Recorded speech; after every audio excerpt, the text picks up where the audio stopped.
Saudi আরবে উচ্চ বেতনে চাকরি দিবে এই প্রতিশ্রুতি দিয়ে ৮টি পরিবারকে সর্বশান্ত করার অভিযোগ উঠেছে আজম নামের এক প্রবাসীর বিরুদ্ধে।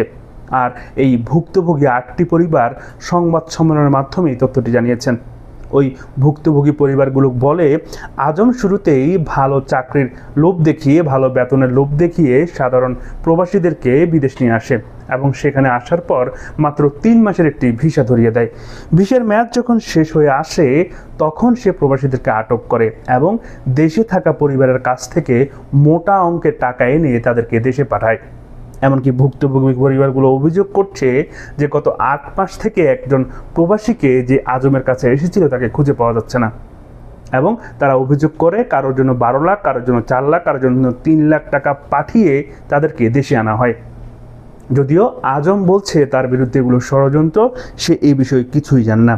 কিন্তু এই ভুক্তভোগীরা ক্যামেরার সামনে সংবাদ সম্মেলন করে এই তথ্যগুলো জানিয়েছেন। আর এই ঘটনাগুলো যদি সত্যি হয় তাহলে অবশ্যই এটা আমাদের কপালে চিন্তার ভাঁজ ফেলবে।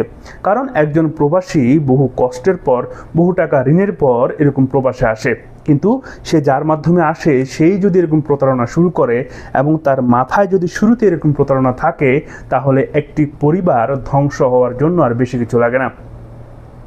এ বিষয়ে সেই ভুক্তভোগী পরিবারগুলো তাদের স্থানীয় ইউনিয়নের কাছেও অভিযোগ দায়ের করেছে।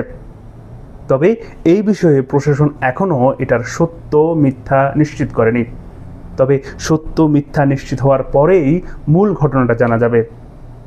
কারণ যদি এই ঘটনাটা সত্য হয় তাহলে সেই পরিবারগুলো যে টাকা পাঠিয়েছে অবশ্যই সেটা আজমের অ্যাকাউন্টে যাবে বা তার দালিলিক প্রমাণ থাকবে।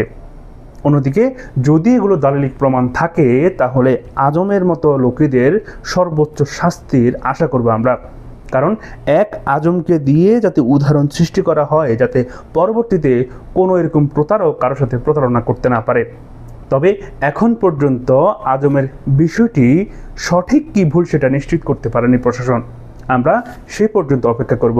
যদি তার বিরুদ্ধে আনিত অভিযোগগুলো সত্য হয় এবং সে যদি আসলেই মানুষকে বিদেশে এরকম প্রতারিত করে, এরকম অপহরণের শিকার করে মুক্তিপণ আদায় করে, তাহলে তার সর্বোচ্চ শাস্তি সাধারণ মানুষ হিসেবে, সাধারণ একজন প্রবাসী হিসেবে আমরা দাবি করব।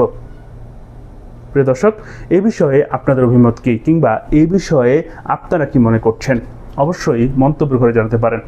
এতক্ষণ আপনাদের সাথে ছিলাম আমি মহিউদ্দিন রবিন। আশা করি সবসময় আমাদের পাশেই থাকবেন। আল্লাহ।